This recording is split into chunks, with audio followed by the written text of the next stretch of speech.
அந்த ஃபோட்டோ வந்து எடுத்தது இன்னி இருக்கும். அது ஒரு அமெரிக்காவில் வாஷிங்டனில் இருக்குது. இங்கே இருந்த தமிழருங்க போனாங்கல்ல, சிங்கப்பூர் போனான் இல்லை, அரபு நாட்டுக்கு போனான் இல்லை, ஆமாம், இவருடைய போட்டோ வத்தி கொளுத்துட்டு அவருடைய பெருமையை சொல்கிறான். யார் சொல்கிறா? அங்கே போனவ வயிற்று பழப்புக்காக வேலைக்காக பிழைப்பு தேடி வாஷிங்டனுக்கு போகிறவங்க வந்து சொல்கிறாங்க. அங்கே எவ்வளோ பேர் தமிழ், ஆமாம், தமிழுக்கு போய் வேலை ஆமாம் பரப்புறான் அவருடைய புகழை. இவருடைய ஃபோட்டோ அங்கே தான் ஒரிஜினலே இருக்குது. அங்கே தான் ஒரிஜினல் இல்லை, இவருடைய ஃபோட்டோ காட்டி யாருப்பா இது, இவர் ஒரு பெரிய ஞானிப்பா. ஒரு ரெட்டில்ஸில், சென்னையில் ரெட்டில்ஸ்னு ஒரு பகுதி, செங்குன்றன்னு ஒரு பகுதி, அங்கே ஒரு குக்கிராமம் பூதூர்னு, அங்கே ஒரு ஒரு குக்கிராமம் இருதல்லபுரம், அங்கே இந்த ஞானி வந்து அடைக்கலாம். அதனுடைய ஃபோட்டோ தான் அங்கே இருக்குது, வாஷிங்டனில் போயிடுச்சு. அந்த மாதிரி பரவி ஓகே, இன்னைக்கும் அது இருக்குது ஐயா. ஓகே. இப்போ நான் எனக்கு என்ன தேவை? இப்போ வந்து அது ஜமீன் ரெக்கார்டு ஜமீன் கொடுத்தாரு. இப்போ அந்த டாக்குமெண்ட்லாம் யார்கிட்ட இருக்குது? அவங்க ஏமாதிரி நாயுடு கிட்ட. ஏமாதிரி நாயுடு. இப்போ அதான் ஏமாதிரி நாயுடு தான் போய் பார்க்க போகிறோம் நான். இப்போ அதுதான் கம்ப்ளீட்டாக அவருடைய இது கம்ப்ளீட்டாக அவர்கிட்ட. அதான் அப்போ ஏமாதிரி நாயுடு அவர் கோவிந்தன் ரெட்டியார் எல்லாம் அவங்க ரிலேஷன் தான், எல்லாம் ஒன்றுக்குள்ள ஒன்று. அதில் பலராமன் ரெட்டி, அதை இப்போ தான் இறந்துட்டார். எல்லாம் வயசானவங்க தான்.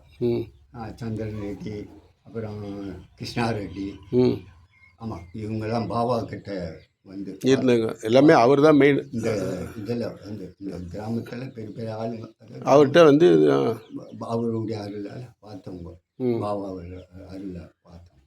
அதெல்லாம்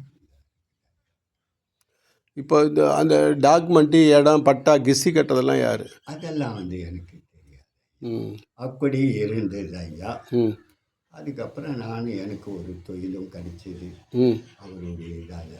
எனக்கு ஒரு கம்பெனி, சிம்சன் கம்பெனியில். ஆமாம், சிம்சனு.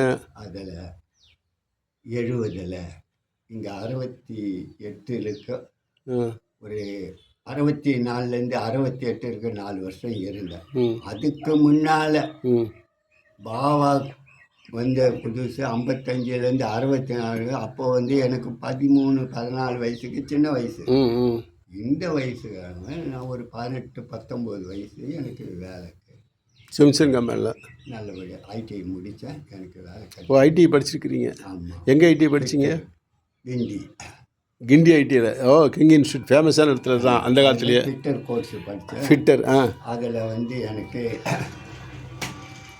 70 வேலை கிடைச்சிது. அப்ரெண்டிஸ் வேலையா, பர்மனெண்ட் வேலையா? அப்ரெண்டிஸாக ஒரு 6 மாதம். ஓகே. கன்ஃபார்ம் ஆகிடுச்சு. ஓகே. 3000 ரூபாய் சம்பளம் அப்போவே. அப்பா, ஒரு நாளைக்கு இந்த ஈஸ்வரன் 1 ரூபா தான் சம்பளம். ரொம்ப தெம்பாக இருந்தேன், ஆடினேன், ஓடினேன். எம்ஜிஆர் படம் 5 வாட்டி பார்த்தேன், சிவாஜி படம் 5 வாட்டி பார்த்தேன். நீங்கள் கேட்கலாம் என்ன ஐயா 1 ரூபாய்க்கு எப்படின்னு? ஒரு மாதத்துக்கு 30 நாள் 30 ரூபா, 4 ரூபா, 4 ஞாயிற்றுக்கிழமை கட்டு. நான் எங்கே இந்த பார்த்து பேசுகிறேன் பாருங்க, அந்த அம்மா கேட்டுன்னுக்கிறாங்க. இதெல்லாம் இந்த ஈஸ்வரன் உண்மை. ஓகே. 1 ரூபா சம்பளம், ஒரு மாதம் 30 நாள், 4 ஞாயிற்றுக்கிழமை போயிடுச்சு. 26 ரூபாய் 40 பைசா இஎஸ்ஐ மருத்துவ. ஓகே. ஓகே. 25 ரூபாயும் 60 பைசா ஸ்டாம்பில் போட்டு வாங்கலாமா? ஓகே. இப்போ உங்களுக்கு பென்ஷன் வருதா? அப்போ நான் வந்து விஆர்எஸ் 2000 விஆர்எஸ். அப்போ கூட அந்த சூழ்நிலை ஏன் வந்தேன்னா, என் பொண்ணு வந்து சின்ன வயசுலேயே 13 வயசுலேயே அவள் புஷ்பவதி ஆகிட்டா. ஓகே. 15 வயசுலேயே 2 வருஷம்தான் ஒரு கல்யாணம் பண்ணி கொடுத்தாச்சு. எத்தனை குழந்தைங்க உங்களுக்கு? எனக்கு எனக்கு எனக்கு குழந்தைங்க இல்லை.